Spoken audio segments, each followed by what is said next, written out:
नमस्कार नमस्कार, कैसे हैं आप सभी। सभी को बहुत बहुत प्यार भरा नमस्कार भाई। उम्मीद है सभी लोग बहुत बेहतरीन होंगे, शानदार होंगे, जबरदस्त होंगे। तो सारे शेर मेरे जल्दी से आ जाएं। कैसे हैं भाई, फटाफट से आएं। नमस्कार नमस्कार। जय भवानी, शुभम वर्मा जी, सुमन यादव, सिमरन, वांटेड, मोनी, खुशी, चांदनी, करिश्मा, दीपेश, दीपक, राहुल, लक्ष्मी, दानिश, सीमा, मुकेश तिवारी, पवन, अमन राव, प्रिया, अजय। ठीक है भाई। तो सारे शेर जल्दी से आ जाएंगे शिवांगी जी। तो सभी को गुड आफ्टरनून, नमस्कार है। तो जैसा कि आपको ज्ञात है, मॉडर्न हिस्ट्री पर कल से हमने चर्चा शुरू की थी। और मेरे बच्चे, ब्रिटिश यहाँ पर हम पर रूल करना स्टार्ट करते हैं। और ब्रिटिश रूल का क्रेडिट जाता है किसको? रॉबर्ट क्लाइव को। ठीक।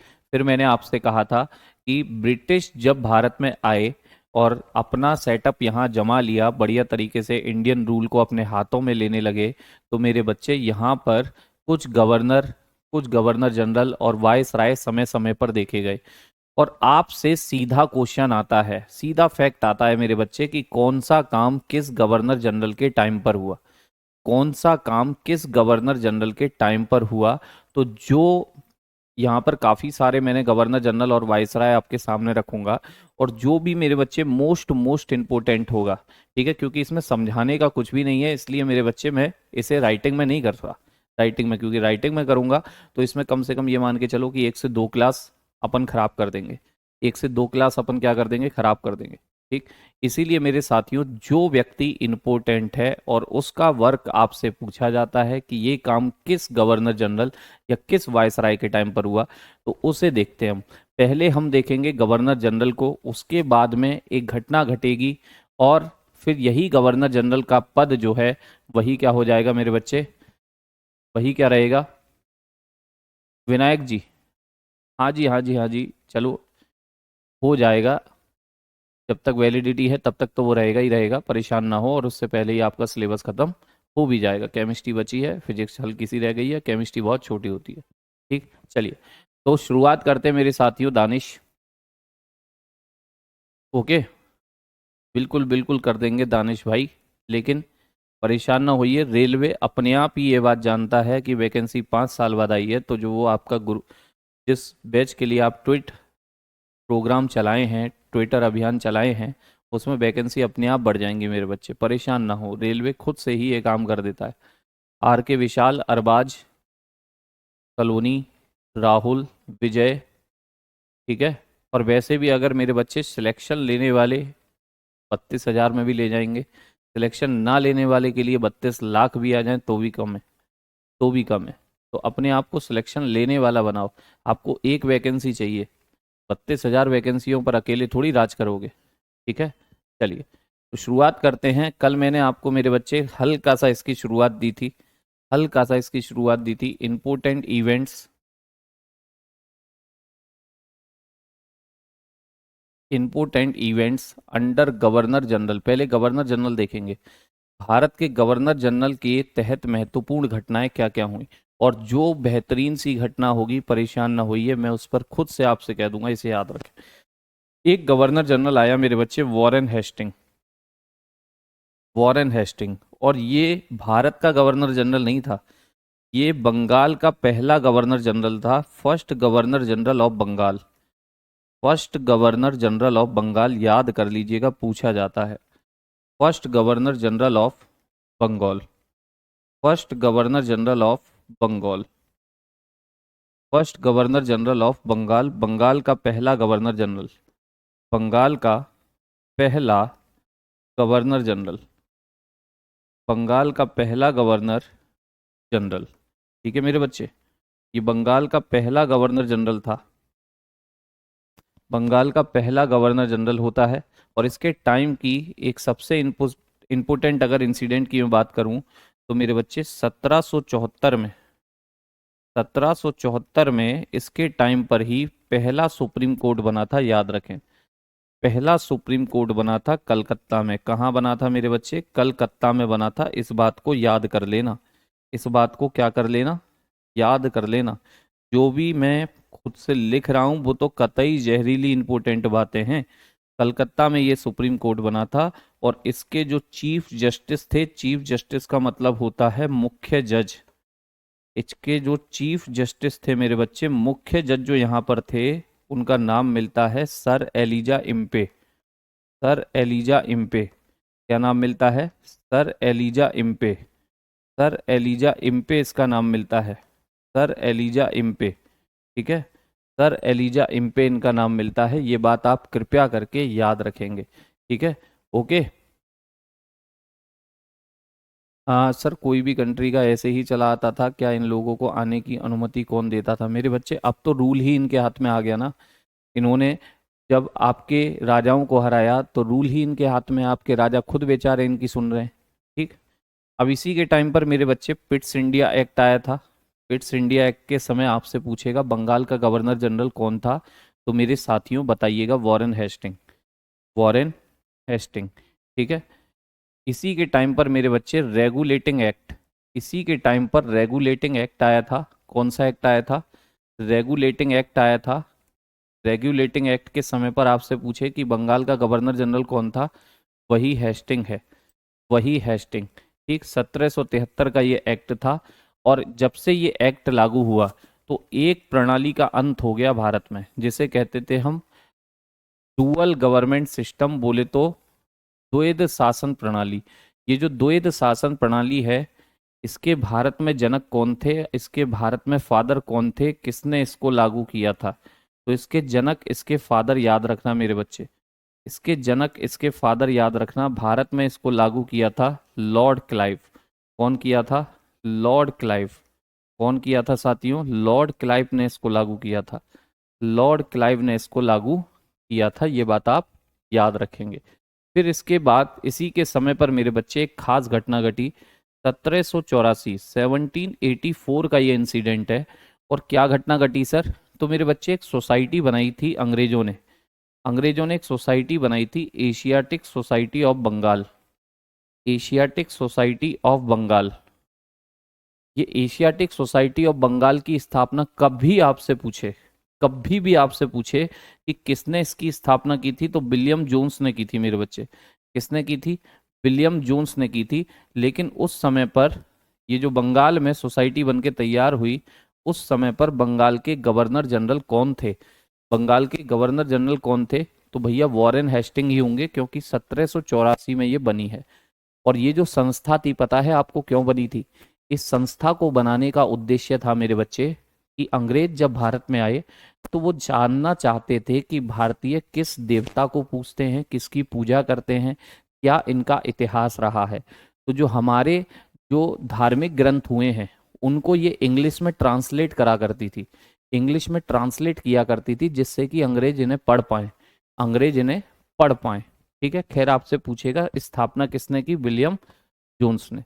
आगे मेरे बच्चे कोई खास बात ये देते नहीं है। इस स्लाइड को मैंने कल भी कहा था, छोड़ दीजिए। नेक्स्ट, अगला व्यक्ति आता है लॉर्ड कॉर्नवालिस। 1786 से लेकर 1793। हम बीच बीच में छोड़ते हुए भी चलेंगे, लगातार आपको याद नहीं रखने हैं। केवल वही व्यक्ति बताऊंगा जो मेरे बच्चे आपको कुछ ना कुछ क्वेश्चन देके जाएगा। लॉर्ड कॉर्नवालिस 1786 से लेकर 1793 तक रहा। ठीक है। और इसी के समय की सबसे पहली और मोस्ट इंपोर्टेंट इंसिडेंट है मेरे बच्चे, मोस्ट मोस्ट इंपोर्टेंट है कि इसने क्या इंट्रोड्यूस की थी? इंट्रोड्यूस द परमानेंट सेटलमेंट, स्थायी बंदोबस्त। ठीक है, परमानेंट सेटलमेंट। और वो भी कहां पर की थी? बंगाल में की थी, 1793 में। इसने बंगाल में स्थायी बंदोबस्त प्रणाली, आप कहोगे सर ये क्या है? स्थायी बंदोबस्त प्रणाली 1793 में चलाई। स्थायी बंदोबस्त प्रणाली थी मेरे बच्चे टैक्स कलेक्शन के लिए। किसके लिए थी? टैक्स कलेक्शन के लिए ये सिस्टम चलाया था। टैक्स कलेक्शन, टैक्स कलेक्शन के लिए था। टैक्स का मतलब आप जानते हो, कर। ठीक। परमानेंट सेटलमेंट स्थायी बंदोबस्त के नाम से जानी जाती है। किसने चलाई थी? लॉर्ड कॉर्नवालिस ने चलाई थी। लॉर्ड कॉर्नवालिस ने चलाई थी। टैक्स कलेक्शन से रिलेटेड होती है, याद रखें। इसके बाद में अगला मेरे बच्चे पॉइंट भी जहरीला इंपोर्टेंट है। जहरीला इंपोर्टेंट है। Introduction of civil services. Civil services, Cornwallis is called the father of the father of civil services in India. जो आप सिविल सर्विसेज सुनते हो, जैसे आज आईएएस, आईपीएस, आईआरएस, ये मेरे बच्चे ऐसी भर्तियां, ऐसे अधिकारियों की भर्तियों की शुरुआत किसने की थी, याद रखना, किसने की थी पूछा जाता है। तो सिविल सेवाओं की शुरुआत भारत में किसने की? कार्नवालिस ने की। और कार्नवालिस को भारत में सिविल सेवा का जनक कहा जाता है। इसी की देन है आप जो आईएएस, आईपीएस जैसी वैकेंसियां देखते हैं, इसी की देन है मेरे बच्चे। कार्नवालिस इसका नाम है। इसके बाद वाला पॉइंट भी मेरे बच्चे कतई खास है। New police system was introduce इन 1791। इसने क्या किया? ये सैन्य अधिकारी बन के आया था। सैन्य अधिकारी यानी कि डिफेंस हेड। तो ये बोलता है कि मुझे अपने तरीके से भारत की कानून व्यवस्था देखनी है। और भारत क्या, उस समय ये बंगाल का गवर्नर जनरल था, तो बंगाल इसके कंट्रोल में था। इसने कहा कि मैं अपने तरीके से बंगाल की कानून व्यवस्था को देखूंगा। तो इसने मेरे साथियों 1791 में नई पुलिस प्रणाली की शुरुआत की। कभी भी पूछे भारत में नई पुलिस प्रणाली, न्यू पुलिस सिस्टम किसने इंट्रोड्यूस किया, किसने चलाया? नाम है कार्नवालिस। यही 2-3 पॉइंट आपको इससे याद रखने हैं। बाकी आंग्ल मैसूर युद्ध, श्रीरंगपट्टनम की संधि, ये मेरे बच्चे इसके समय पर हुई, इंपॉर्टेंट नहीं है, टेंशन ना लें।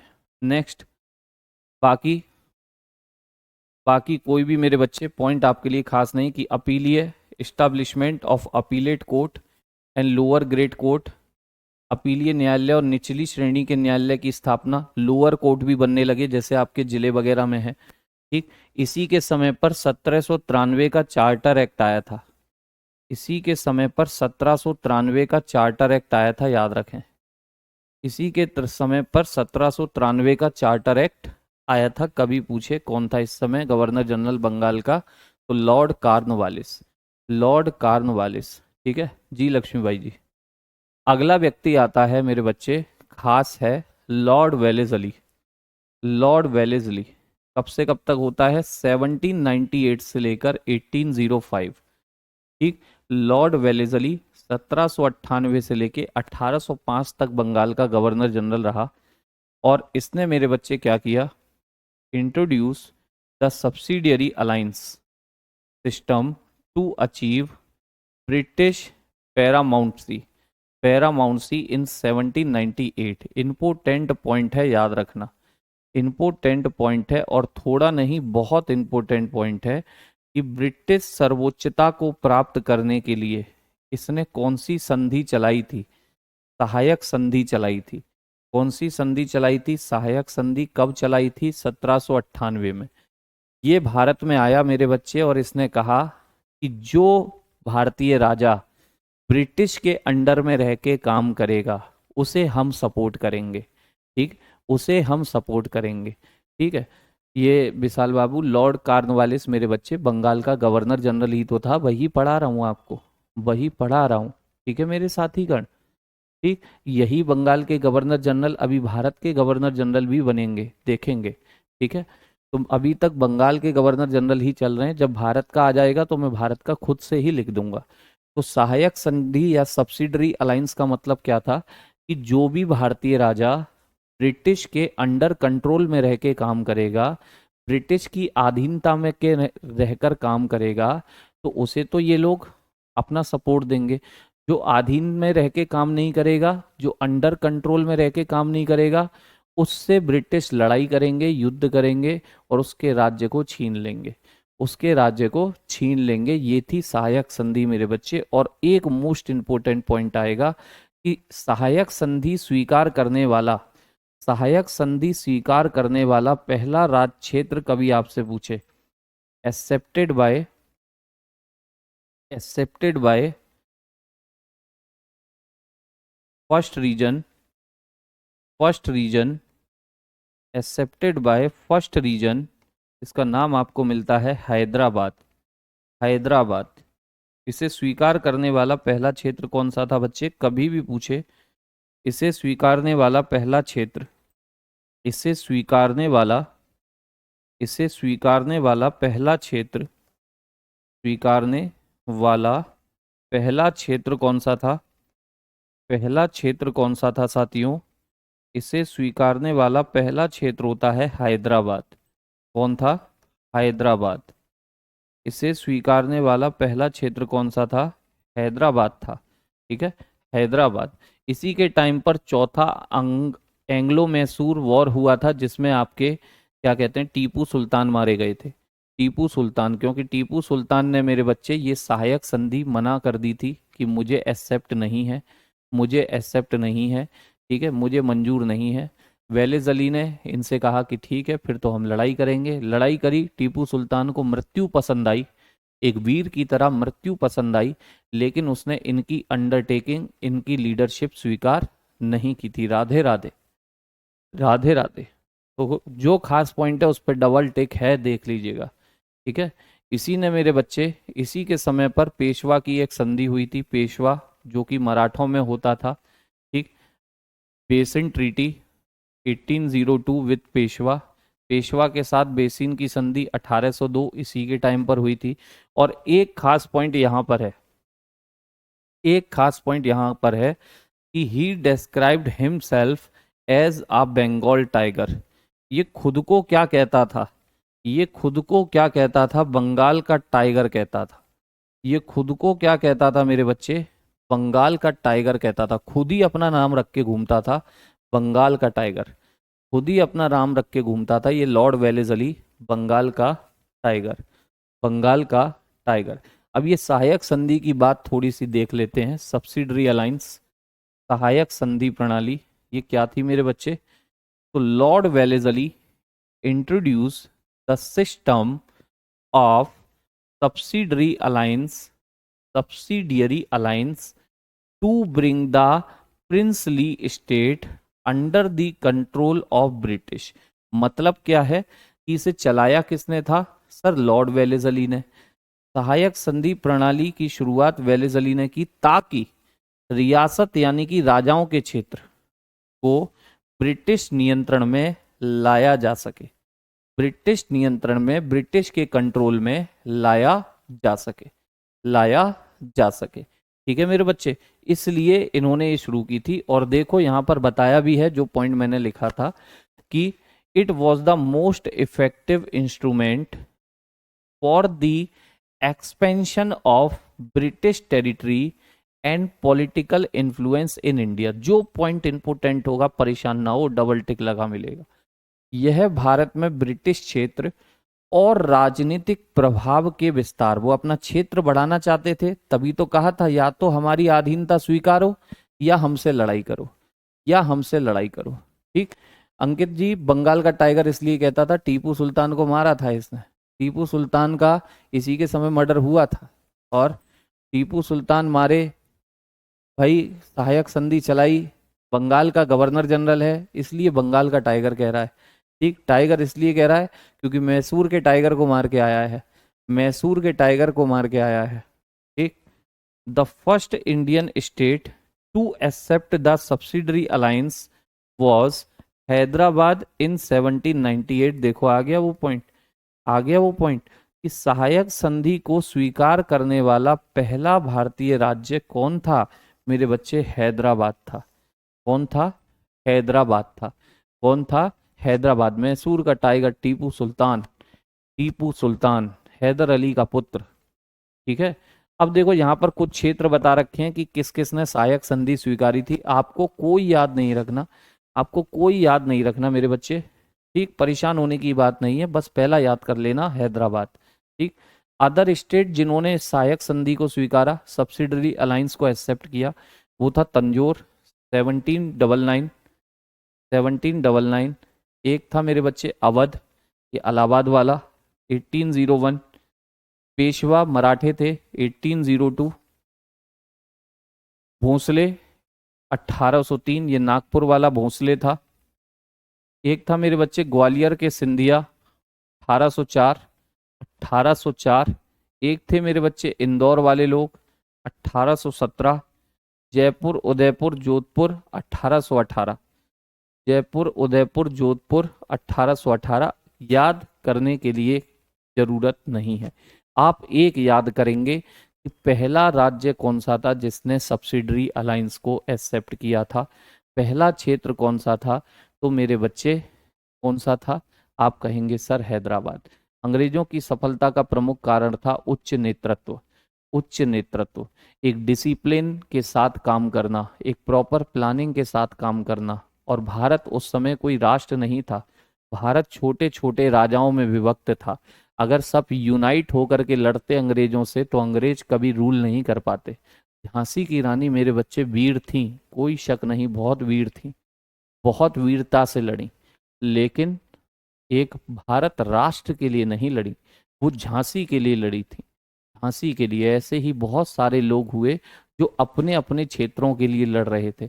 अगर यही लोग एक यूनिटी में लड़ते कि हमें अकेले नहीं जीतना जा सकता इनसे, अंग्रेजों से, तो हम सब एक होकर के लड़ें, पूरा भारत एक होकर के लड़े, तो ये जीत ही नहीं पाते, तो ये किसी को हरा ही नहीं पाते। लेकिन जितने भी राजा लड़ रहे थे वो अपने लिए लड़ रहे थे। कोई मैसूर के लिए लड़ रहा है, कोई महाराष्ट्र मराठों के लिए लड़ रहा है, कोई लखनऊ के लिए लड़ रहा है, कोई कानपुर के लिए लड़ रहा है, कोई झांसी के लिए लड़ रहा है। सबको अपने अपने क्षेत्रों की पड़ी थी, अपने अपने क्षेत्रों की। नेशनलिटी किसी में नहीं थी, राष्ट्रीयता किसी में नहीं थी। इसीलिए तो कहते हैं कि कांग्रेस पार्टी ने ही नेशनलिटी को बढ़ावा दिया है, राष्ट्रीयता को बढ़ावा दिया है। जब कांग्रेस पार्टी बनी तब पूरे देश को एक डोर में, एक धागे में पिरोने का काम किया है उस पार्टी ने, सबको साथ लेकर के आई, सबको साथ लेकर के। ठीक है, ओके, चलिए नेक्स्ट अगला आता है मेरे बच्चे, देखो Lord William Bentinck. Lord William Bentinck 1838 से लेकर 1835, 38 नहीं सॉरी 28 से लेके 1835, ठीक है।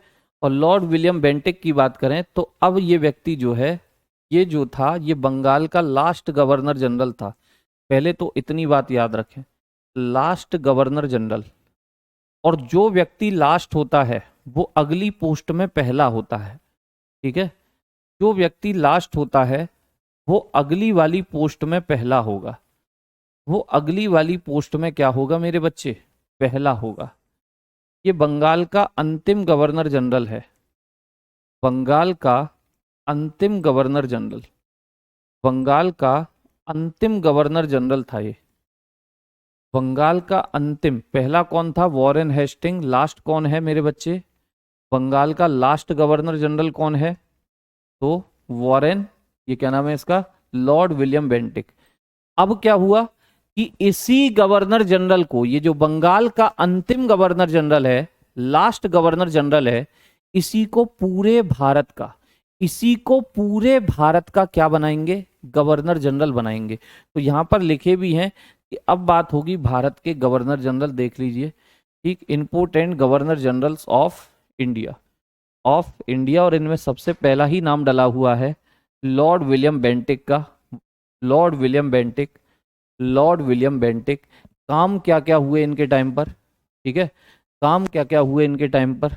तो काम होते हैं मेरे बच्चे, देखिए वही शब्द जो मैं लिखता आपके लिए, ही was the first, he was the first governor general of India. ये बंगाल के आखिरी गवर्नर जनरल थे, क्योंकि इसके बाद इनका मेरे बच्चे प्रमोशन हो गया, ये पूरे भारत के क्या बने? गवर्नर जनरल बने। तो भारत के पहले गवर्नर जनरल ही कौन थे? Lord William Bentinck. भारत के पहले गवर्नर जनरल ही कौन थे? लॉर्ड विलियम बेंटिक थे, लॉर्ड विलियम बेंटिक, ठीक है।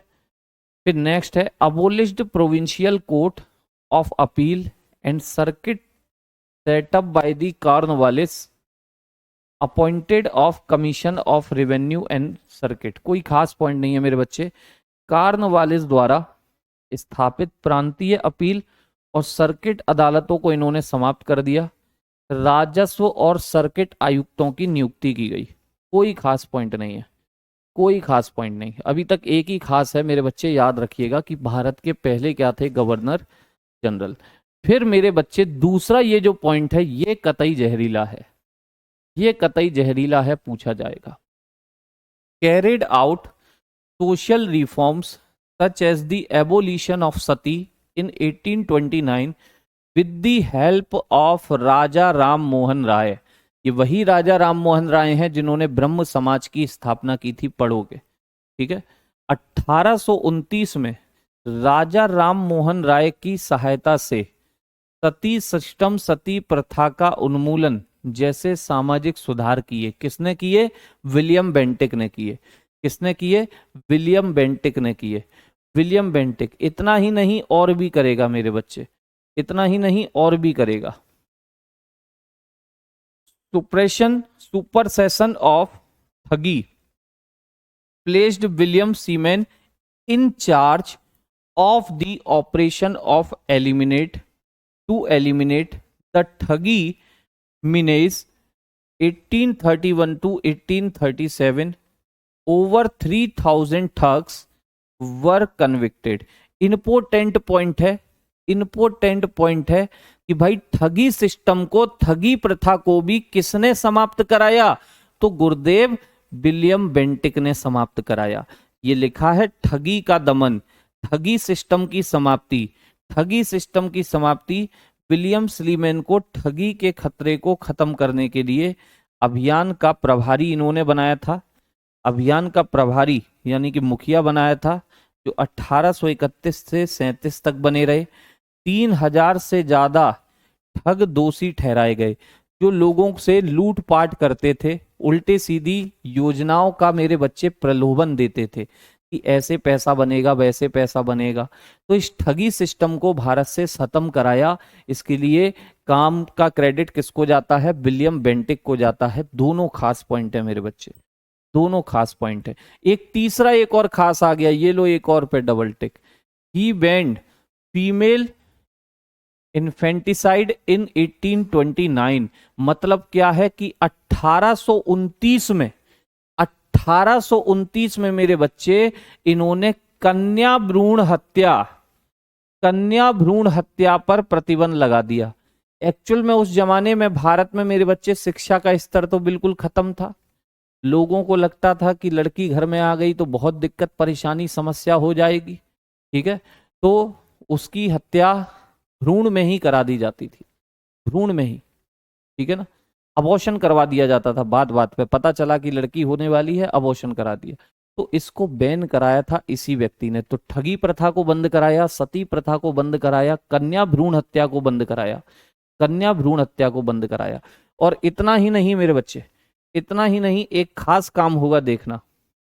मैकालेस minutes on education were accepted declaring English as the official language of India in 1835। Macaulay की शिक्षा पर जो भी इनकी सिफारिशें थी उन्हें स्वीकार किया गया, लॉर्ड मैकाले की।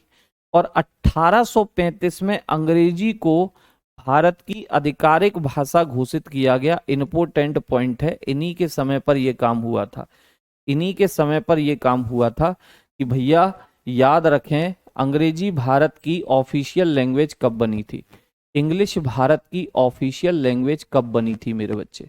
इंग्लिश भारत की ऑफिशियल लैंग्वेज बनी 1835 में जाकर के, जब आपके पहले गवर्नर जनरल थे भारत के विलियम बेंटिक।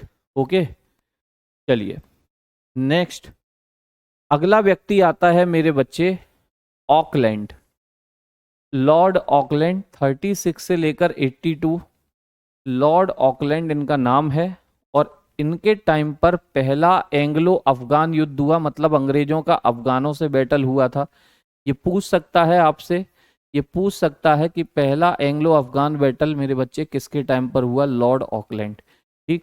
और कोई खास क्वेश्चन ये देते नहीं है, फिर भी मैं एक लिखूंगा, फिर भी मैं एक लिखूंगा। ही नेम्ड, ही चेंज्ड, ऐसे लिखिए, ही changed, he changed the name of सड़क e Azam, Sadak e Azam, Sadak e Azam, Sadak e Azam as GT road, SGT road बोले तो grand trunk road, grand trunk road. ठीक है मेरे बच्चे, मतलब क्या है कि जो आप जीटी रोड सुनते हो, जिसे शेर शाह सूरी ने बनवाया था, जिसे शेर शाह सूरी ने बनवाया था, तो वो जो जीटी रोड है ग्रांड ट्रंक रोड है। अब शेर शाह सूरी बच्चे इंग्लिश थोड़ी जानता था कि जीटी रोड नाम रख देगा। जीटी रोड नाम तो एक अंग्रेज ने रखा है, जिसका नाम ही क्या है, ऑकलैंड। इसने इसने सड़क ए आजम का नाम, पहले नाम था सड़क ए आजम, जो शेर शाह सूरी ने बनवाई थी, जो शेर शाह सूरी ने बनवाई थी। किसने बनवाई थी? शेर शाह सूरी ने बनवाई थी। सड़क ए आजम इसका नाम था। इसने सड़क ए आजम का नाम बदलकर, नाम बदलकर क्या रखा था मेरे बच्चे, क्या रखा था? सड़क ए आजम का नाम बदलकर grand trunk road, grand trunk road, GT road, GT road, GT road रखा था, जीटी रोड रखा था। शेरशाह थोड़ी अंग्रेजी जानता था, शेरशाह थोड़ी अंग्रेजी जानता था, इसने रखा था मेरे बच्चे। लॉर्ड का मतलब होता था सम्माननीय, लॉर्ड का मतलब था सम्माननीय, ठीक, सम्माननीय। इसके बाद में मेरे बच्चे एक व्यक्ति आया और ये अपने आप में बड़ा ही खास है, इसका नाम है लॉर्ड डलहौजी।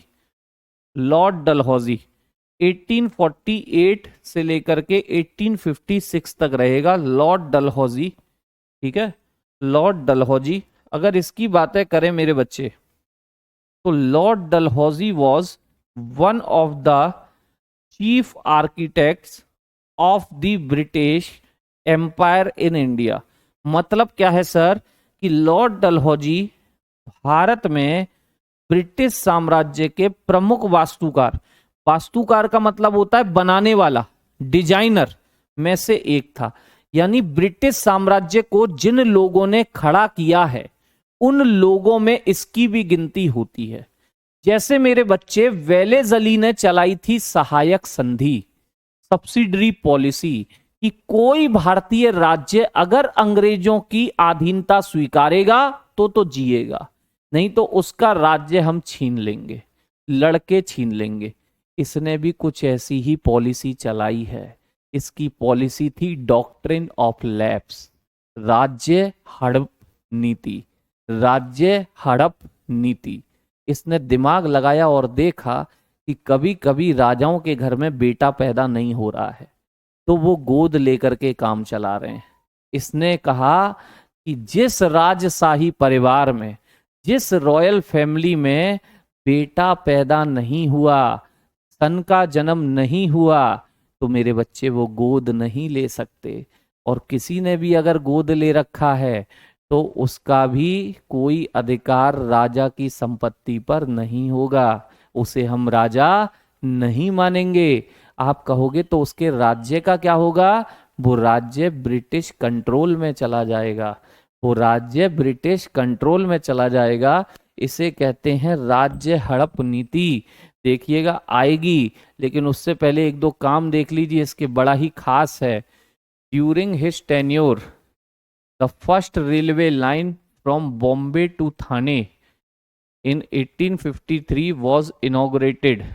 इनके कार्यकाल के दौरान बंबई से लेके थाने तक पहली रेलवे लाइन 1853 में शुरू की गई थी।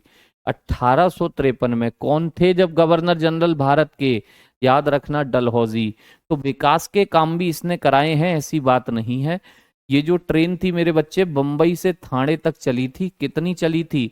तो 16 अप्रैल 1853 को ये चली थी, 16 अप्रैल 1853 को चली थी, 16 ऑफ अप्रैल 1853 को चली थी। और कितने किलोमीटर चली थी? बंबई से लेके थाने कितने किलोमीटर? 34 किलोमीटर चली थी। कितने किलोमीटर चली थी? 34 किलोमीटर चली थी। इन दी सेम ईयर, खास पॉइंट है, in the same year Calcutta and Agra were connected by telegraph. ठीक है, इसी वर्ष यानी कि 1853 में कलकत्ता और आगरा को टेलीग्राफ से जोड़ा गया था। टेलीग्राफ समझते हो? टेलीग्राफ को हिंदी में कहते हैं तार सेवा। टेलीग्राफ को हिंदी में कहते हैं तार सेवा। तार सेवा का मतलब जानते हो? किसी ने मेरे बच्चे अक्षय कुमार की मूवी देखी है मेरे बच्चे, जिसमें वो सरदार बने थे, सरदार? आप कहेंगे सर सन ऑफ सरदार, मैं कहूंगा सन ऑफ सरदार में तो अजय देवगन था। ठीक है, अजय देवगन था। अक्षय कुमार जो अभी सरदार बन के आए थे और ब्रिटिश आर्मी में थे मेरे बच्चे, ब्रिटिश सेना के सिपाही दिखाए थे। किसी को नाम याद आ रहा है? किसी को नाम याद आ रहा है? तेरी मिट्टी में मिल जावा, है ये गाना सुने होगे? हैं? सुने हो नहीं सुने हो? सिंगिच किंग कह रहे हैं। अरे सिंगिच किंग याद आ रही है। कौन सी फिल्म थी? केसरी। केसरी मूवी थी मेरे बच्चे, केसरी। उस केसरी मूवी में जब मुस्लिम आक्रमणकारी अंग्रेजों की उस छोटी सी टुकड़ी पर अटैक करते हैं, तो अक्षय कुमार क्या कहते हैं अपने साथी से?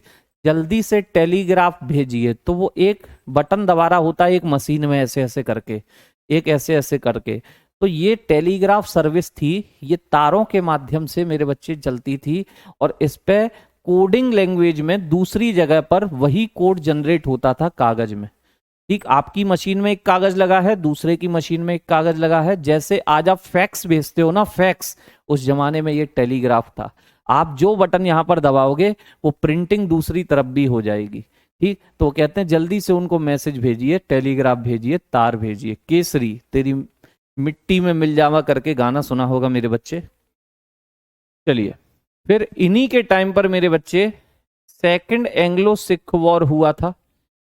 सेकंड एंग्लो सिख वॉर, दूसरा आंग्ल सिख युद्ध, जिसमें सिखों को हार मिली और पूरे पंजाब को ब्रिटिश साम्राज्य में मिला लिया गया। ठीक है, whole Punjab to British administration. Lord Dalhousie annexed the whole Punjab to British administration. Lord Dalhousie ने इसके बाद पूरे पंजाब को ब्रिटिश साम्राज्य में मिलाया, यानी कि पंजाब को मिलाने वाला भी यही व्यक्ति है। पंजाब को मिलाने वाला भी यही व्यक्ति है। ठीक है, अब इसी के टाइम पर मेरे बच्चे वो पॉलिसी भी इसने चलाई थी, वो पॉलिसी भी इसने चलाई थी। मैं लिख देता हूं यहां पर। चलिए, अभी तो है, ये रहा, ये रहा डलहौजी के लिए अगला point. He also introduce the doctrine of lapse, doctrine of lapse and captured several states, and captured several states.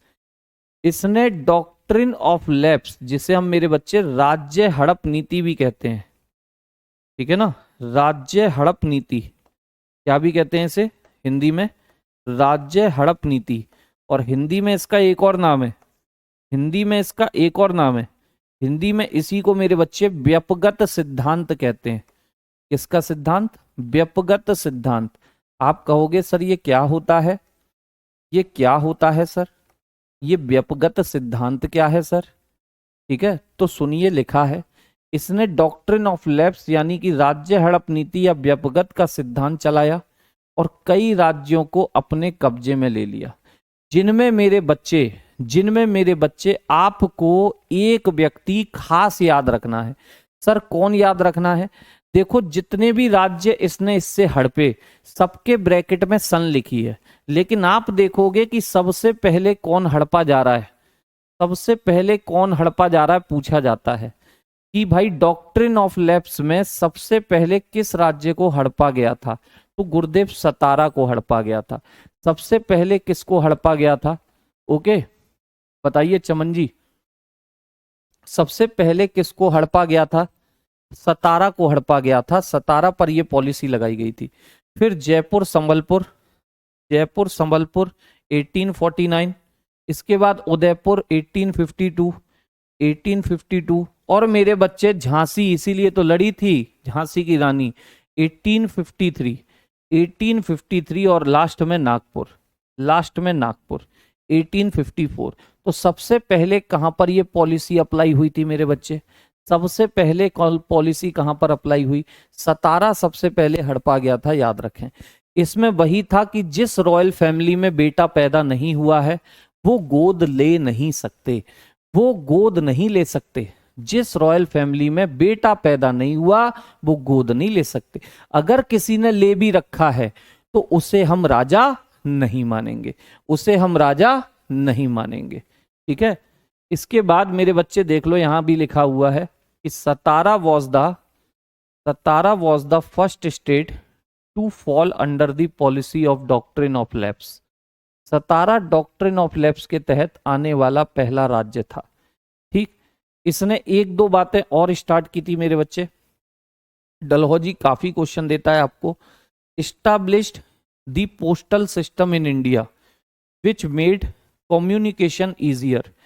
Lord Dalhousie ने भारत में डाक प्रणाली, जो पोस्ट सुनते हो ना आप, पोस्ट इसी ने शुरू की है, डाक प्रणाली की स्थापना की, जिससे संचार आसान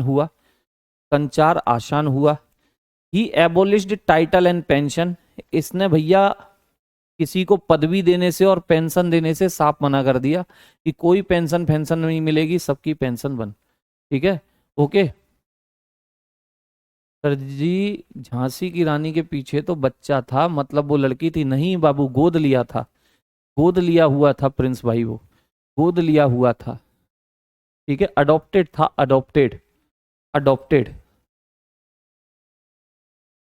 ओके, बिल्कुल भैया, बिल्कुल चमन जी, बिल्कुल करवाओगे, लेकिन मेहनत अगर है मेरे बच्चे करने की हिम्मत, तो कोई आपको रोक नहीं सकता, कोई आपको रोक नहीं सकता। इसके बाद में इसका एक और बेहतरीन काम है डलहौजी का, देख लो, एक और बेहतरीन काम डलहौजी का। He passed the widow marriage act in 1856, 1856। इसने विधवा पुनर्विवाह अधिनियम 1856 को पारित किया था। और ये विधवा पुनर्विवाह जो है, इसके लिए एक व्यक्ति ने प्रयास किए हैं। किसके सहयोग से ये काम हुआ था? सहयोगी याद रखना।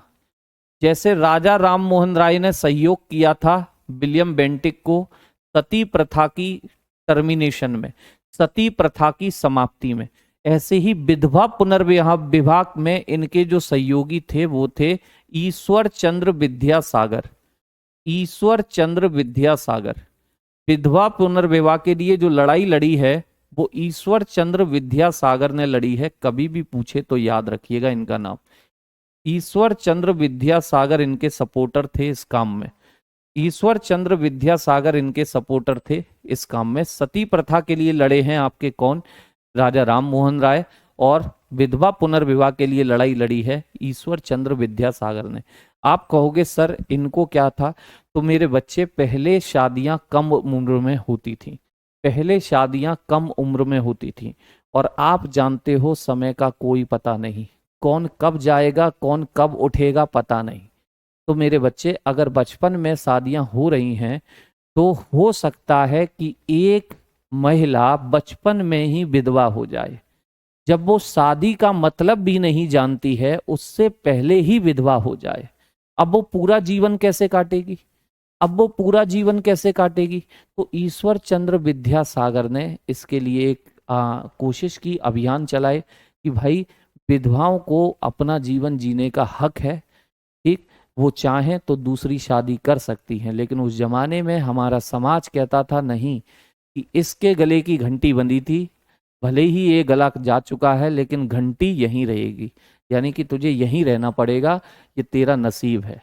ये हमारे समाज की कुरीतियां थी। आज आप पढ़े लिखे हो चुके हो, इसलिए कहते हो कि ये अच्छा काम है।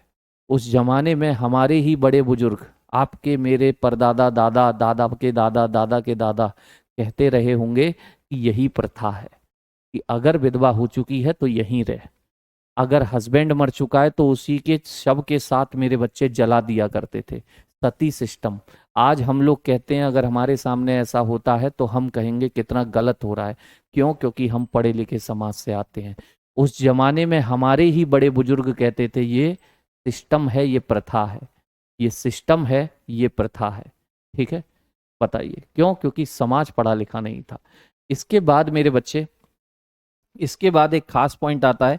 इसी व्यक्ति ने डलहौजी ने हमारी अभी तक एक ही कैपिटल थी, कलकत्ता, सब कुछ कलकत्ता से चलता था, लेकिन इसने कहा कि गर्मी बहुत हो जाती है, गर्मियों में मैं तो ठंडी जगह जाऊंगा। अंग्रेजों को वैसे ही ये सफेद हैं, इन्हें ठंडी जगह पसंद आती थी, तो इन्होंने एक समर कैपिटल बनाई। और समर कैपिटल कहाँ बनाई? शिमला बनाई। शिमला को ग्रीष्मकालीन राजधानी बनाया था इन्होंने, शिमला को ग्रीष्मकालीन राजधानी बनाया था। सर अगर वाइफ मर जाती होगी तो क्या करते होंगे? अरे हमारा समाज शुरुआत से मेरे बच्चे पुरुष वर्ग का समाज रहा है। अगर वाइफ मर गई तो कोई दिक्कत नहीं, दूसरी शादी कर लो, दूसरी शादी। लेकिन महिलाओं के लिए ऐसा नहीं था।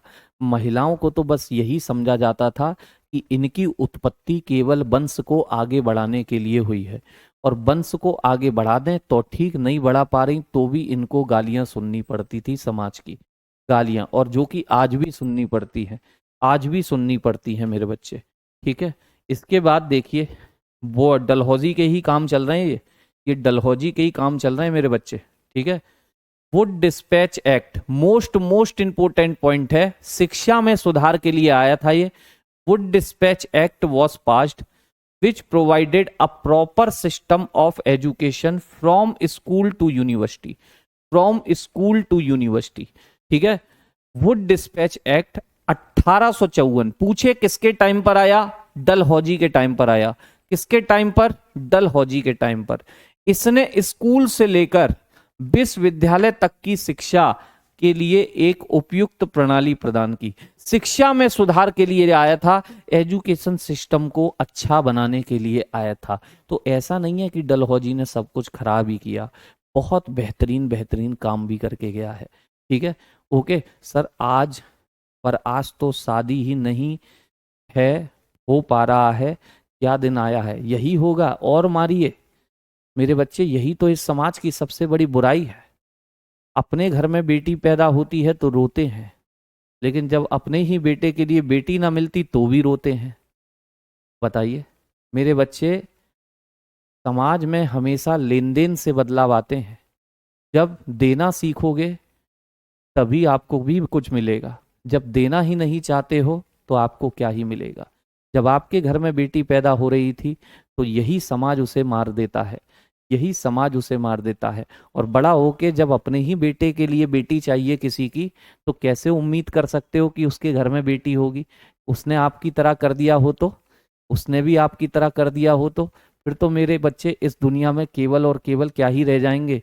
मर्द रह जाएंगे, मेल रह जाएंगे, और धीरे धीरे करके वो भी लुढ़कते रहेंगे, और एक दिन जनता समाप्त हो जाएगी, एक दिन जनता समाप्त हो जाएगी। ठीक है, यही होगा मेरे बच्चे। अगर समाज में सुधार नहीं आया तो स्थितियां और खराब होंगी।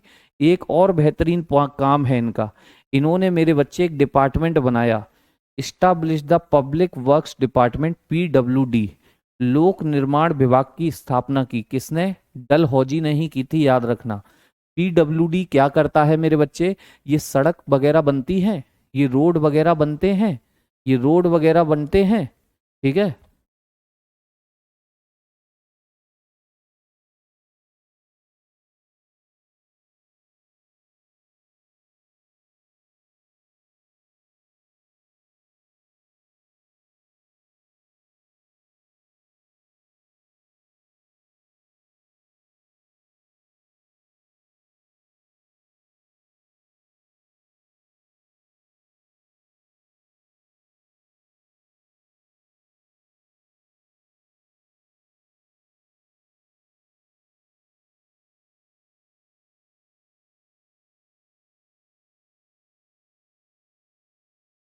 ठीक है भाई।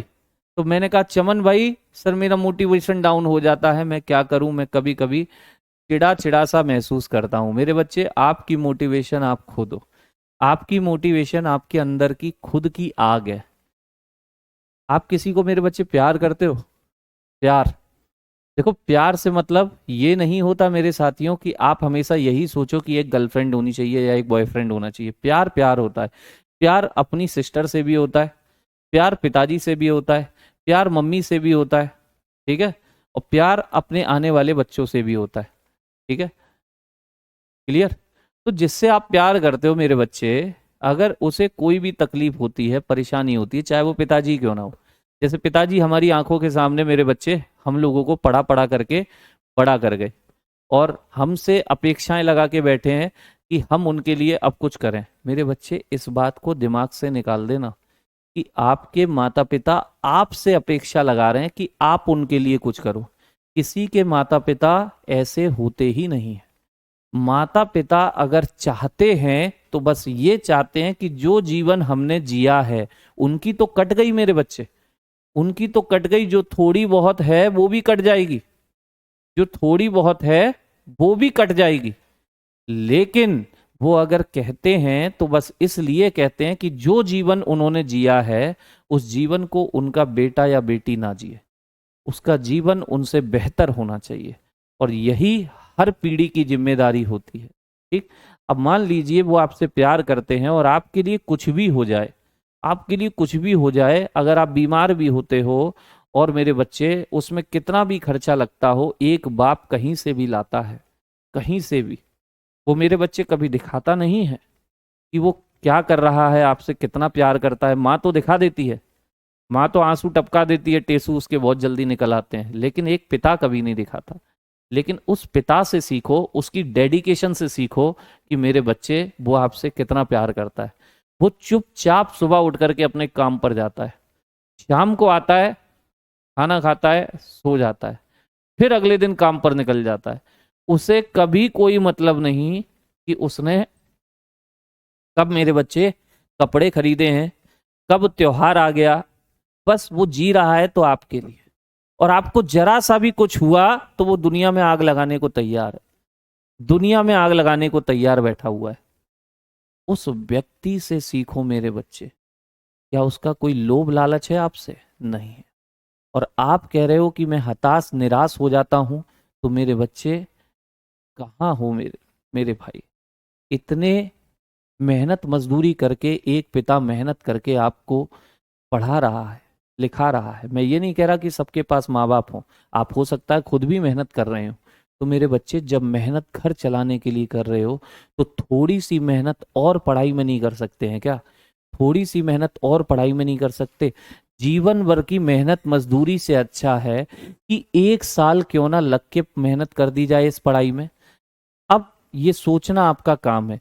क्या आपको 60 साल तक की मेहनत मजदूरी करनी है? मेरे बच्चे, कोई नहीं कर सकता। 60 साल तक मेहनत मजदूरी कैसे हो जाएगी? पॉसिबल नहीं है।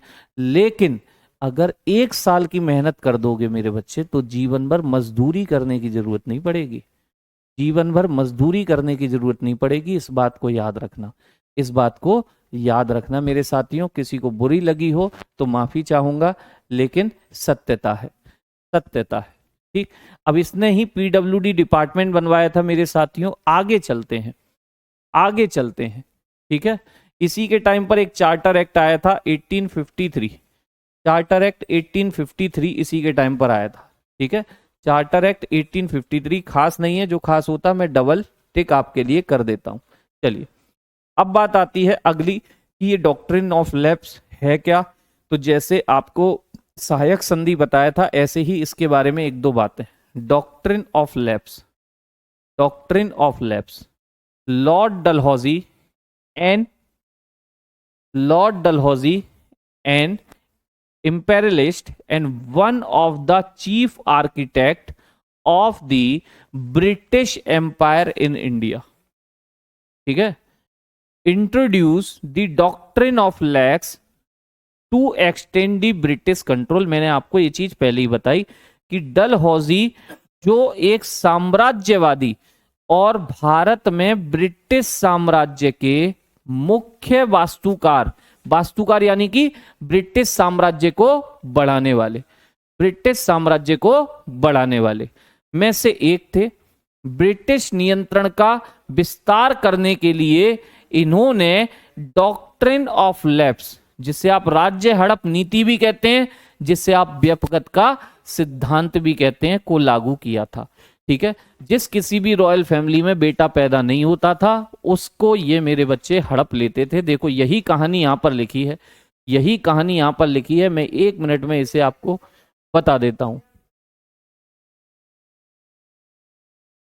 देखिए, अकॉर्डिंग टू दिस पॉलिसी, 1848 में पॉलिसी आई, if a native ruler adopted a child without the prior permission to the British company, only the personal properties of the ruler would go to the adopted son, while the kingdom would go to the British paramount power. जो बताया था वही लिखा है कि इस नीति के तहत यदि कोई स्वदेशी शासक ब्रिटिश कंपनी की अनुमति के बिना, ब्रिटिश कंपनी की अनुमति के बिना किसी बच्चे को गोद लेता है तो केवल शासक की खुद की संपत्ति यानी कि व्यक्तिगत संपत्ति उस पुत्र को मिलेगी। यानी कि जो कुछ उसके नाम पर है केवल वही मिलेगा, केवल वही। जबकि राज्य, जो उसका राज्य है, वो ब्रिटिश सर्वोच्च शक्ति को मिलेगा। राज्य किसे चला जाएगा? सर्वोच्च शक्ति को चला जाएगा। अभय जी कह रहे हैं सर चार्टर एक्ट तो कॉर्नवालिस के समय पर भी आया था। मेरे बच्चे सन अलग थी, सन अलग थी, देख सकते हो। वो चार्टर एक्ट 1793 था, वो 1793 था, ये 1853 है मेरे बच्चे अभय, ठीक है ना, ये 1853 है अभय जी, ठीक है। चलिए, तो मेरे साथियों ये बात थी डॉक्ट्रिन ऑफ लैप्स की। इसी सिद्धांत को डॉक्ट्रिन ऑफ लैप्स, ठीक, this theory is known as doctrine of lapse. इसके बाद में मेरे बच्चे, इसके बाद में देखो ये चीजें हो गई। अब ये जो डॉक्ट्रिन ऑफ लैप्स थी, ये जो डॉक्ट्रिन ऑफ लैप्स थी, it was bitterly opposed by the Indians and became one of the root causes of the great revolt of 1857। मतलब इस नीति का भारतीयों ने विरोध किया। भाई नाराज हो गए राजा कि ऐसे कैसे नहीं हमारा राज्य ले लोगे, ऐसे कैसे हमारे गोद लिए पुत्र को नहीं मिलेगा, ऐसा तो नहीं हो सकता। वो लोग हो गए नाराज।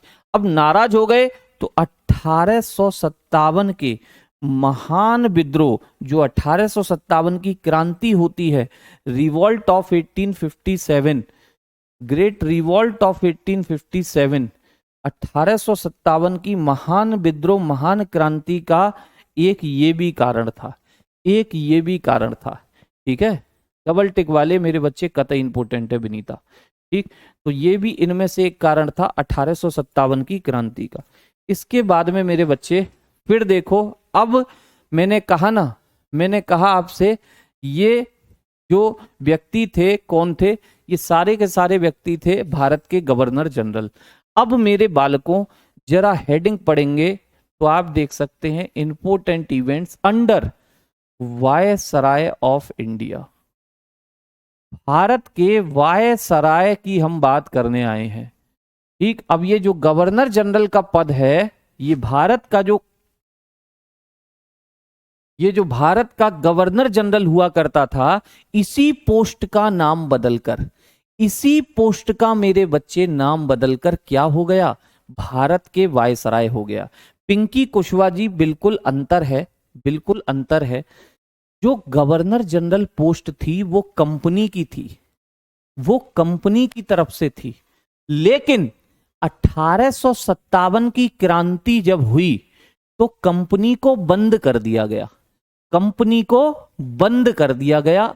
तो कंपनी का जो सबसे बड़ा पद था गवर्नर जनरल, वो पद भी खत्म हो गया।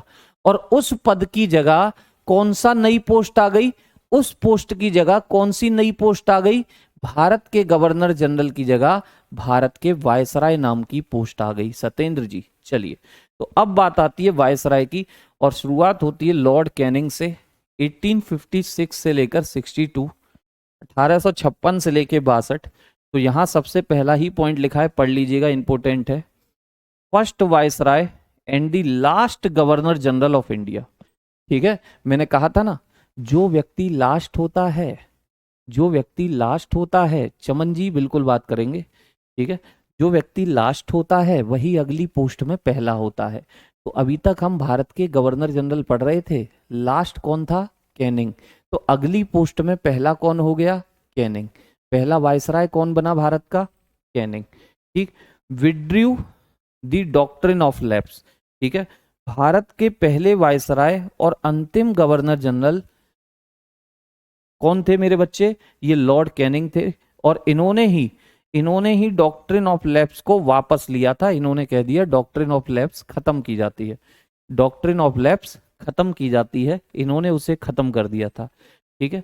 इसी के समय पर मेरे बच्चे खास पॉइंट, इन्हीं के समय पर 1857 की क्रांति हुई थी। देखो लिखा है रिवॉल्ट ऑफ 1857 टुक प्लेस, इन्हीं के टाइम पर 1857 का विद्रोह हुआ, इन्हीं के टाइम पर फिर मैंने कहा ना कंपनी को बंद कर दिया, सारा का सारा शासन, पूरा का पूरा रूल ब्रिटिश सरकार ने अपने हैंडओवर कर लिया कि कंपनी नहीं चलाएगी भारत को कौन चलाएगा, ब्रिटेन सरकार चलाएगी। कौन चलाएगी? ब्रिटेन सरकार चलाएगी। कौन चलाएगी? ब्रिटेन सरकार। मंजीत जी बाबा के दरबार में आए हो, बाबा का दरबार लगा ही रहता है, तो यहां पर ये ना पूछा करें कितनी देर चलेगी, जितनी देर हमारी इच्छा होगी उतनी देर चलेगी। ठीक है, अगला है the rule of East India Company were replaced by the rule of crown. देखो लिखा है यहां पर, इन्हीं के टाइम पर 1858 में ईस्ट इंडिया कंपनी के शासन को खत्म किया और क्राउन के शासन से बदल दिया गया। यानी कि ब्रिटिश क्राउन का शासन मतलब ब्रिटिश सरकार का शासन, सीधे ब्रिटेन गवर्नमेंट रूल करेगी, कोई कंपनी फंपनी नहीं होगी भारत में, सीधे ब्रिटेन गवर्नमेंट का रूल होगा, किसी कंपनी का बीच में कोई लेना देना नहीं होगा, किसी कंपनी का बीच में कोई लेना देना नहीं होगा। ठीक है, फिर आगे लिखा है मेरे बच्चे, Queen Victoria's proclamation was read by Lord Canning at Allahabad. Most important point है मेरे बच्चे, मोस्ट इंपोर्टेंट, कि क्वीन विक्टोरिया की घोषणा लॉर्ड कैनिंग द्वारा ही इलाहाबाद में पढ़ी गई थी। जब 1857 की क्रांति हुई और अंग्रेजों ने भारतीयों का गुस्सा देखा तो ये घबरा गए और भारतीयों को मनाने के लिए इन्होंने तरह तरह की बातें की, जिसमें क्वीन विक्टोरिया रानी ने खुद ब्रिटेन से लेटर भेजा कि अब हम सीधे आपके संपर्क में रहेंगे, सीधे कांटेक्ट में रहेंगे, आपको कंपनी ने परेशान किया है ना, हमने कंपनी को ही बंद कर दिया। ऐसी ऐसी डिक्लेरेशन यहां पर की गई थी। ठीक, नेक्स्ट, इसी के टाइम पर कुछ काम हुए मेरे बच्चे, देखो खास, the universities of Madras, Calcutta and Bombay were established in 1857। इसी कैनिंग के टाइम पर, इसी लॉर्ड कैनिंग के टाइम पर 1857 में मद्रास, कलकत्ता और बॉम्बे विश्वविद्यालयों की स्थापना की गई थी। मद्रास, कलकत्ता और बॉम्बे विश्वविद्यालयों की स्थापना की गई थी। ठीक है, इसी के टाइम पर मेरे बच्चे भारत में एक दंड देने की किताब आई, जिसे कहते हैं आप आईपीसी, दंड देने वाला कानून, भारतीय दंड संहिता, इसी के टाइम पर बनी थी, इसी ने साइन किए थे इस पर, इसी ने साइन किए थे। और इसी के टाइम पर इंडियन काउंसिल एक्ट 1860 आया था, भारत परिषद अधिनियम 1961 भी आया था। इसी के टाइम पर भारतीय दंड संहिता, इंडियन पीनल कोड आई थी और मेरे बच्चे भारत परिषद अधिनियम, इंडियन काउंसिल एक्ट आया था, इंडियन काउंसिल एक्ट आया था। ठीक है, ये तो चलेगी राधा सैनी जी, ये तो चलेगी। ठीक है, ये तो चलेगी।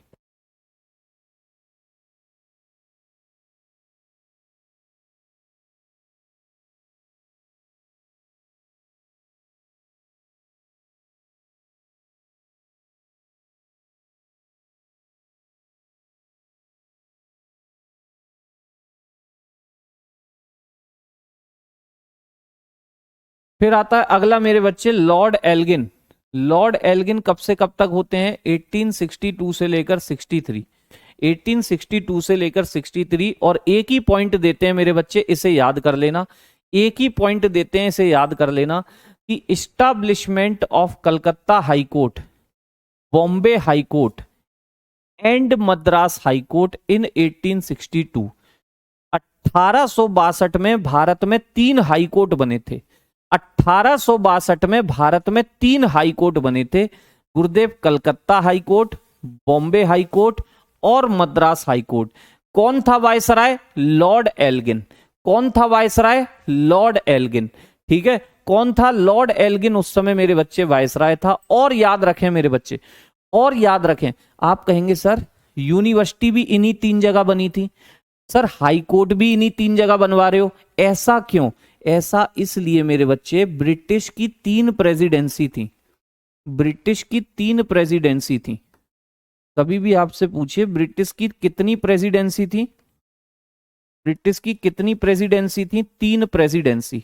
प्रेसिडेंसी का मतलब जहां इनके अधिकारी लोग रहा करते थे, जहां से ये पूरे भारत को ऑपरेट किया करते थे, जहां से ये पूरे भारत को ऑपरेट किया करते थे। कौन कौन सी थी? एक थी मेरे बच्चे मद्रास, मद्रास। एक थी मेरे बच्चे आपकी कलकत्ता, कलकत्ता। और एक थी मेरे साथियों आपकी बॉम्बे। और इनमें भी सबसे पुरानी प्रेसिडेंसी पूछे, सबसे पहली प्रेसिडेंसी पूछे, तो ब्रिटिश की पहली प्रेसिडेंसी कौन सी थी? ब्रिटिश की पहली प्रेसिडेंसी कौन सी थी? तो मद्रास प्रेसिडेंसी। यही 3 स्थान थे भारत में जहां से ये ब्रिटिश हमको ऑपरेट करते थे। ये ब्रिटिश जो पूरे भारत को चलाया करते थे, इन्हीं 3 स्थानों पर बैठकर चलाते थे, मद्रास, कलकत्ता, बॉम्बे। तो पहली प्रेसिडेंसी अगर पूछे तो मद्रास। आप कहोगे सर ये 3 हाई कोर्ट बने हैं, इनमें पहला हाई कोर्ट अगर पूछे, पहला हाई कोर्ट सबसे पहला कौन सा था? तो पहला हाई कोर्ट था मेरे बच्चे ये कलकत्ता हाई कोर्ट। सबसे पहला था कलकत्ता हाई कोर्ट। सबसे पहला कौन सा हाई कोर्ट था? याद रखना, कलकत्ता हाई कोर्ट। सबसे पहला कौन सा हाई कोर्ट था मेरे बाबू? कलकत्ता हाई कोर्ट था। अगला व्यक्ति है मेरे बच्चे जॉन लॉरेंस। 1864 से लेकर 69, जॉन लॉरेंस की हम बात कर रहे हैं। 64 से लेकर 69 तक रहा, ठीक है। और इसके टाइम पर एक ही खास काम है, इसे आप देख सकते हो, याद कर लेना। Indian forest department was created. भारतीय वन विभाग की स्थापना के समय वायसराय कौन थे? भारतीय वन विभाग की स्थापना के समय वायसराय कौन थे? भारतीय वन विभाग, इंडियन फॉरेस्ट डिपार्टमेंट की स्थापना के समय वायसराय कौन थे? तो लॉर्ड जॉन लॉरेंस। इसके बाद में एक व्यक्ति आया, ये कतई क्वेश्चन देने वाला है, लॉर्ड मेयो। 1869 से 1872 तक रहेगा, 69 से लेकर 72 तक रहेगा, ठीक है। लॉर्ड मेयो इसका नाम है, लॉर्ड मेयो इसका नाम है। खास क्वेश्चन देगा मेरे बच्चे, कैसे देगा? तो टिक कर लीजिए, double tick. Establishment of the statistical survey of India, मतलब कि भारत में सांख्यिकी सर्वेक्षण की स्थापना। जो सांख्यिकी डिपार्टमेंट होता है वो देखता है कि कितनी भारत में इनकम बन रही है और कितने खर्चे हो रहे हैं। तो ये सांख्यिकी डिपार्टमेंट, स्टैटिकल डिपार्टमेंट जो बना, इसी के टाइम पर बना मेयो ने। और मोस्ट इंपोर्टेंट पॉइंट मेरे बच्चे, मोस्ट इंपोर्टेंट पॉइंट तो ये है, the first census held in 1872, ये नॉन सिंक्रोनस थी, यानी कि अनियमित थी, ठीक है। 1872 में पहली जनगणना के समय वायसराय कभी पूछे, 1872 में पहली जनगणना के समय वायसराय कभी पूछे, तो याद रखना साथियों, पहली जनगणना, पहली सेंसस किसके टाइम पर? लॉर्ड मेयो के टाइम पर। लेकिन असामान्य, असामान्य मतलब अनियमित, क्योंकि डिसाइड नहीं था कि अगली कब करेंगे, अगली कब करेंगे, ठीक है। ये तो बस पहली बार की थी, पहली बार की थी, पता नहीं था अगली कब करेंगे, इसलिए इसे पहली अनियमित जनगणना भी कहते हैं, ठीक। पहली पूछे तो भी 1872, पहली अनियमित, पहली नॉन सिंक्रोनस पूछे तो भी 1872। जो लगातार वाली होगी, जो हर 10 साल में होती है, उसकी शुरुआत अभी आगे होगी, उसकी शुरुआत अभी आगे होगी, देखिएगा। नेक्स्ट, और क्या काम किया इन्होंने मेरे बच्चे? तो department of agriculture and commerce were establish, कृषि और वाणिज्य विभाग की स्थापना हुई इनके टाइम पर। कोई खास नहीं है, कोई खास नहीं है। Financial decentralisation process started in India, भारत में वित्तीय विकेंद्रीकरण प्रक्रिया की शुरुआत, यानी कि जो वित्त है, जो राजस्व है, जो रेवेन्यू है, उसे राज्य और केंद्र में बांटने की शुरुआत भी होने लगी, राज्य और केंद्र में बांटने की शुरुआत भी होने लगी, ठीक। लेकिन खास नहीं है तो इसलिए मैंने डबल टिक नहीं किया, डबल टिक करना है तो यहां करिए। He was the only viceroy to be murdered in office. assassinated in the Andaman in 1872। मेरे बच्चे मोस्ट इंपोर्टेंट पॉइंट है कि ये कार्यालय में मारे जाने वाले एकमात्र वायसराय थे। 1872 में अंडमान में इनकी हत्या की गई थी। अंडमान में इनकी हत्या की गई थी। लोकल डकैतों ने इनकी, मेरे बच्चे, चाकू मार करके हत्या कर दी थी। चाकू मार करके हत्या की थी। अगला आता है मेरे साथियों लॉर्ड लिटन। लॉर्ड लिटन इनका नाम है। 1876 से लेकर के 1867, 76 से लेकर के 1880, 1880 तक रहे। ठीक, एक खास पॉइंट देंगे, ये एक खास पॉइंट आपको देते हैं कि royal title act 1876, royal title अधिनियम 1876 इन्हीं के टाइम पर आया था। रॉयल टाइटल का मतलब क्या था? तो मेरे बच्चे आगे लिखा है, the assumptions of the title empress of India by queen Victoria. मतलब क्या है कि क्वीन विक्टोरिया द्वारा भारत की साम्राज्ञी की उपाधि ग्रहण की गई। क्वीन विक्टोरिया द्वारा भारत की साम्राज्य की उपाधि ग्रहण की गई, यानी कि पूरे भारत की जो महारानी होगी वो क्वीन विक्टोरिया होगी। ये उपाधि देने वाला व्यक्ति है लॉर्ड लिटन, यही लाया था इस एक्ट को। पूछा जाता है क्वीन विक्टोरिया की भारत की सामग्री कह रहा हूँ, साम्राज्ञी यानी कि एम्प्रेस ऑफ इंडिया कब डिक्लेयर किया गया था? 1876 में। किसने किया था? लॉर्ड लिटन ने किया था, याद रखें। लॉर्ड लिटन ने किया था, याद रखें। ठीक है, नेक्स्ट मेरे बच्चे खास पॉइंट है, खास पॉइंट है, क्वेश्चन देगा। इन्हीं के टाइम पर मेरे साथियों वर्नाक्यूलर प्रेस एक्ट आया था। वर्नाक्यूलर प्रेस अधिनियम, स्थानीय प्रेस अधिनियम, और आर्म्स एक्ट आया था, शस्त्र अधिनियम आया था 1878 में। दोनों के बारे में एक लाइन बताता हूं। वर्नाक्यूलर प्रेस एक्ट ये लेके आए, इन्होंने साफ कहा कि मेरे बच्चे, एक सर्वे इन्होंने किया कि हम लोगों को थोड़ी बहुत हिंदी तो आने लगी है, इतने समय यहाँ रह लिए, लेकिन फिर भी यहाँ के लोग क्षेत्रीय भाषाओं में अखबार छापने लगे थे। लोकल लैंग्वेज में, रीजनल लैंग्वेज में न्यूज़पेपर और मैगजीन छापते थे। इन्होंने कहा कि ये जो रीजनल लैंग्वेज में छापते हैं हमारी तो समझ में आती नहीं है, अब ये उसमें उल्टा सीधा छाप देते हैं अंग्रेजों के बारे में, जिससे पब्लिक भड़क रही है। तो इन्होंने बोला कि भाई रीजनल लैंग्वेज में न्यूज़पेपर नहीं प्रिंट होंगे, रीजनल लैंग्वेज में, क्षेत्रीय भाषाओं में आपके न्यूज़पेपर प्रिंट नहीं होंगे। प्रिंट उसी लैंग्वेज में करो जिसमें हम समझ पाते हैं, जिससे कि पता तो चले कोई उल्टी सीधी खबर तो नहीं छाप रहे हो, कहीं जनता को अंग्रेजों के खिलाफ भड़का रहे हो। वेपन्स एक्ट का मतलब था, आर्म्स एक्ट का मतलब था कि मेरे बच्चे पहले हर आदमी बात बात पे पिस्टल निकाल लेता था, गोलियां चला देता था।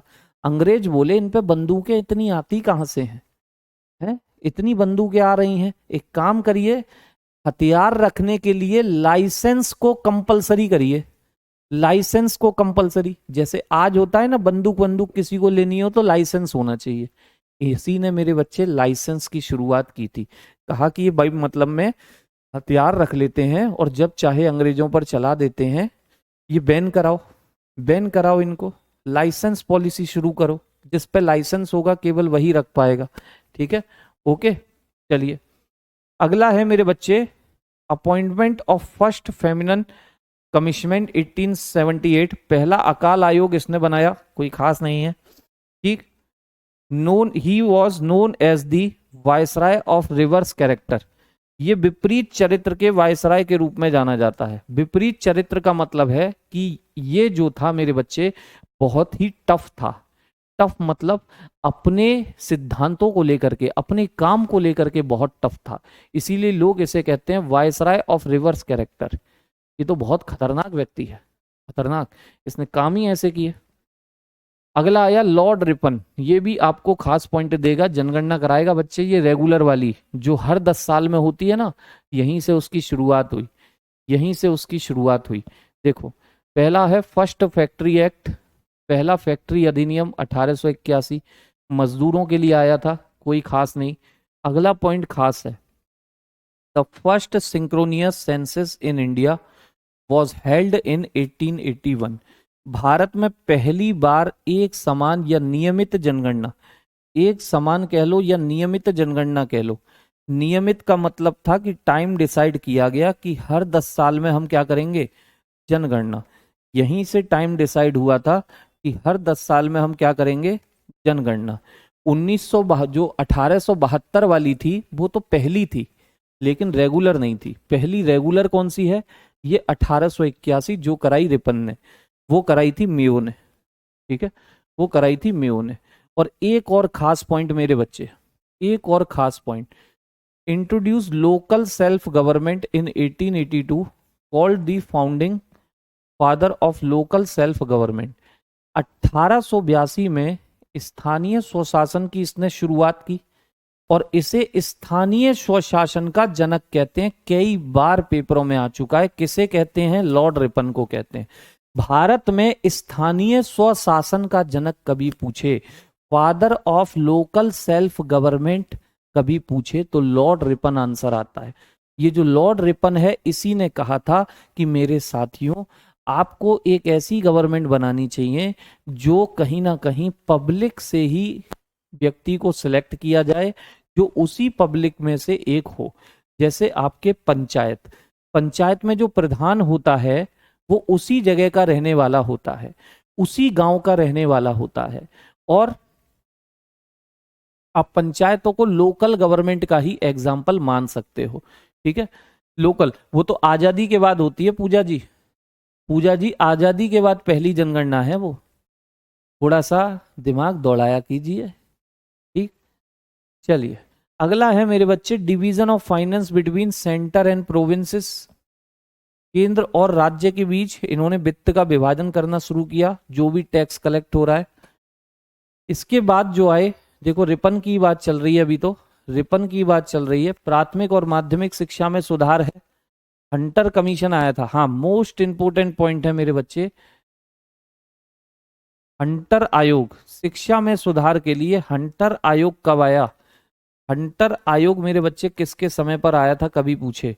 हंटर कमीशन किसके समय पर बना था, और एजुकेशन यानी कि शिक्षा के लिए था, शिक्षा के लिए था। ये रिपन के टाइम पर ही आया था। यहां लिखा है ना, प्राथमिक और माध्यमिक शिक्षा में सुधार के लिए ये आया था। प्राथमिक और माध्यमिक शिक्षा में सुधार के लिए ये आया था। नेक्स्ट, इसी के टाइम का एक और मैं आपको बात बताऊं, ठीक है। इल्बर्ट बिल विवाद, लिखित अधिनियम आने लगे, नेगोशिएबल लिखित अधिनियम, ये भी कोई खास नहीं। आपको जो याद रखना है, चौथा point, repeal of the vernacular press act. स्थानीय प्रेस अधिनियम को खत्म किया इन्होंने मेरे बच्चे। जो वर्नाक्यूलर प्रेस एक्ट आया था, जो वर्नाक्यूलर प्रेस एक्ट आया था, मोस्ट इंपोर्टेंट पॉइंट है। जो वर्नाक्यूलर प्रेस एक्ट आया था, जो लिटन लेकर के आए थे, उसे इन्होंने खत्म कर दिया था, उसे इन्होंने खत्म कर दिया था, याद रखेंगे। ठीक है, फिर बात आती है लॉर्ड डफरिन। आहा, कांग्रेस आ गई, जय हो। लॉर्ड डफरिन 1884 से लेके 1888 मेरे बच्चे, ठीक है, 1884 से लेके 1888। अगर खास पॉइंट की बात करें तो पहला कोई इनके लिए मेरे बच्चे खास नहीं है, तीसरा बर्मा युद्ध 1885 से 86 खास यहां पर है। Foundation of Indian National Congress in 1885। भारतीय राष्ट्रीय कांग्रेस की स्थापना कभी पूछे कि किस वायसराय के टाइम पर हुई थी। भारतीय राष्ट्रीय कांग्रेस, इंडियन नेशनल कांग्रेस की जो इस्टेब्लिशमेंट हुआ, जो स्थापना हुई, वो किस वायसराय के टाइम पर हुई, डफरिन के टाइम पर। और किसने की थी आपको पता है, ए ओ ह्यूम ने। जब कांग्रेस के बारे में बताऊंगा तब जिक्र करूंगा। ए ओ ह्यूम ने मेरे बच्चे इसकी स्थापना की थी। ए ओ ह्यूम ने इसकी स्थापना की थी, Ernest Octavian Hume, Ernest Octavian Hume, Ernest Octavian Hume ने मेरे बच्चे इसकी स्थापना की थी। ठीक, अगला आता है लेंस डाउन। लेंस डाउन 1888 से लेकर 1894, ठीक है। और इसके टाइम पर क्या हुआ, एक तो फैक्ट्री एक्ट आया था, फैक्ट्री अधिनियम की, सप्ताह में अवकाश और काम के घंटे कितने होंगे, ये चीज। दूसरा, division of civil power into imperial, provincial and subordinate. Civil सेवा को विभाजित कर दिया इसने, रॉयल होगी, शाही, प्रांतीय होगी, अधीनस्थ होगी, कोई खास पॉइंट नहीं है मेरे बच्चे। ठीक, इसी के टाइम पर भारत परिषद अधिनियम आया था, इंडियन काउंसिल एक्ट 1892 आया था, ठीक है 1892, और डूरन कमीशन आया था, और defined the Durand line between India and Pakistan. Most important नाम याद रखना, लैंड्स डाउन। हाँ, शिमला का साधु, hermit of Shimla, AO Hume को ही कहते हैं लक्ष्मीबाई, एओ ह्यूम को ही कहते हैं। लेंस डाउन के लिए जो सबसे खास पॉइंट है वो ये है, सबसे खास पॉइंट ये है कि अपॉइंटमेंट ऑफ डूरन कमीशन। इसने एक डूरन कमीशन बनाया था, डूरन कमीशन, जिसके हेड थे मेरे बच्चे, डूरंड आयोग बनाया था, और इसके हेड कौन थे, इसके हेड कौन थे, हेड थे मॉर्टिमर डूरन, मॉर्टिमर डूरंड मेरे बच्चे इसके हेड थे, मॉर्टिमर डूरंड इसके हेड थे। और इसी मॉर्टिमर डूरंड नाम के व्यक्ति ने ही defined the Durand line between India and Afghanistan. ठीक है, अब किसके बीच है, तो अब है पाकिस्तान और अफगानिस्तान के बीच। डूरन लाइन को इसी ने बनाया था, याद रखें। डूरन लाइन किसके बीच होती है, तो तब का ब्रिटिश इंडिया, यानी कि पाकिस्तान तब तो हमारा ही था, तो ब्रिटिश इंडिया और अफगानिस्तान के बीच, लेकिन आज किसके बीच है, आज तो ब्रिटिश इंडिया टूट चुका है, पाकिस्तान अलग हो चुका है, तो आप ये कह सकते हो कि पाकिस्तान और अफगानिस्तान के बीच, पाकिस्तान और अफगानिस्तान के बीच, ठीक है, क्लियर। चलिए, अरे आज तो बहुत ही आराम से पढ़ाया मेरे बालक विजेंदर। ठीक, इसके बाद में मेरे बच्चे फिर आते हैं आपके करजन 1899 से लेकर के 1905 तक रहे। ठीक, इनके टाइम की खास बात, एंशियंट मॉन्यूमेंट्स प्रिजर्वेशन एक्ट, प्राचीन स्मारक संरक्षण अधिनियम एक लेकर के आए थे, ये कोई खास नहीं है। Establishment of archaeological survey of India, भारतीय पुरातत्व सर्वेक्षण की स्थापना, ये पूछ लेता है कि आर्कियोलॉजिकल सर्वे ऑफ इंडिया, भारतीय पुरातत्व सर्वेक्षण की स्थापना के समय वायसराय कौन थे, करजन थे। Establishment of agriculture research institute eight Pusa, Bihar के पूसा में कृषि अनुसंधान संस्थान की स्थापना के समय वायसराय कौन थे, तो मेरे बच्चे करजन थे। और मोस्ट इंपोर्टेंट घटना इनके टाइम की याद रखें, मोस्ट इंपोर्टेंट, इन्होंने ही मेरे बच्चे बंगाल विभाजन, पार्टीशन ऑफ बंगाल विभाजन की घोषणा की थी 1905 में। इनके टाइम की सबसे महत्वपूर्ण घटना है मेरे बच्चे, इनके समय की सबसे महत्वपूर्ण घटना है मेरे साथियों। ओके,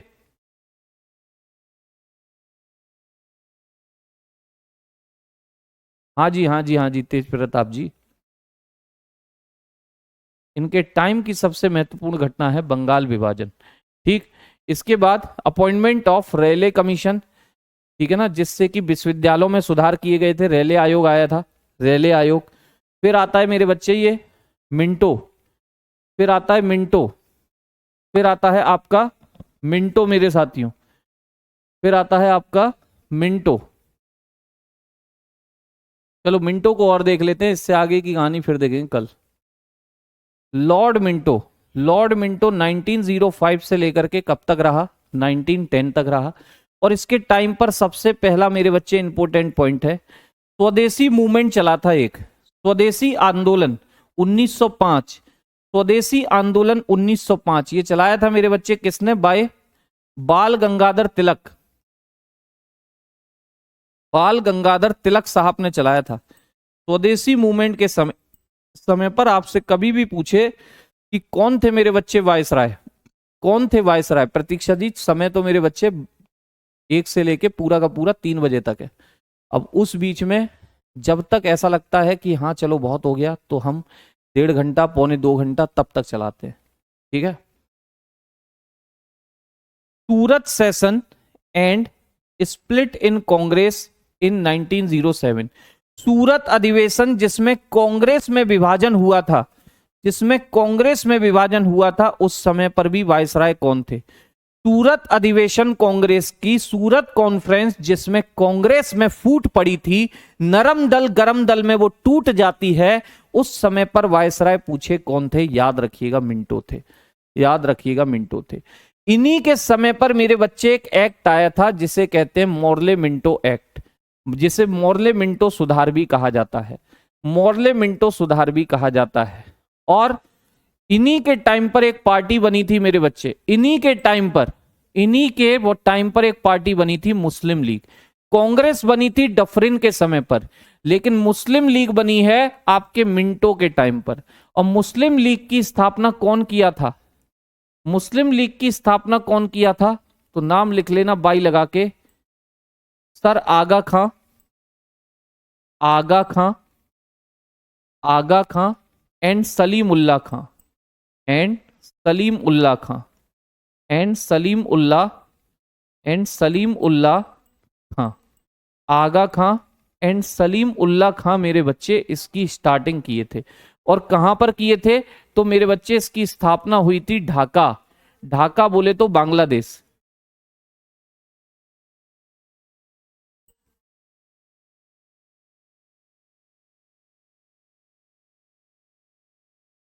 ढाका बोले तो बांग्लादेश। कहां हुई थी इसकी स्थापना? ढाका में हुई थी मेरे बच्चे, बांग्लादेश में। और इस मिंटो को लेकर के एक क्वेश्चन और बनेगा। ये जो मिंटो नाम का व्यक्ति है, ये जो मिंटो नाम का व्यक्ति है, इसको लेकर के एक क्वेश्चन और बनता है, इसे याद कर लेना, इसे याद कर लेना। क्या बनता है सर?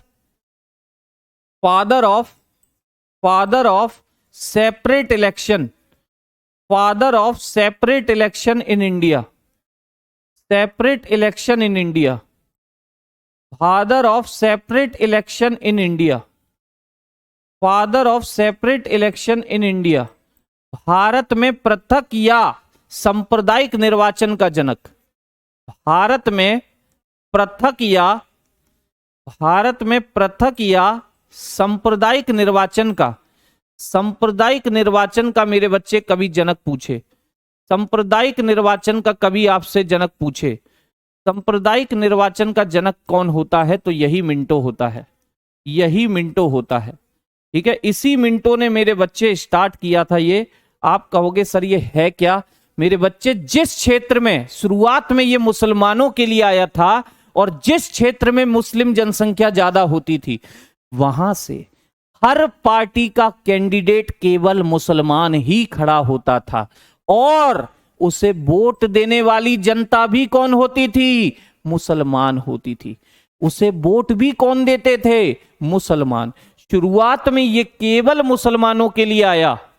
ठीक है, हार्डली जब आपको स्वतंत्रता के आंदोलन पढ़ाऊंगा, हार्डली तब आप गांधी जी को देखोगे, गांधी जी को एक्शन फॉर्म में देखोगे, पूरा पूरा एक्शन फॉर्म में, किस तरीके से गांधी जी भारत आएंगे वापस 1915 में, किस तरीके से चंपारण जाएंगे, चंपारण मूवमेंट चलाएंगे, किस तरीके से अहमदाबाद मिल मजदूरों के लिए मूवमेंट चलाएंगे, पहली बार भूख हड़ताल करेंगे, किस तरीके से मेरे बच्चे सबसे पहले आपके लिए असहयोग चलेगा, किस तरीके से सविनय अवज्ञा आंदोलन चलाएंगे, किस तरीके से आपके लिए भारत छोड़ो आंदोलन चलाएंगे। तो साथियों, गांधी जी के बिना तो अधूरा है, गांधी जी के बिना तो अधूरा है सब कुछ। ठीक है,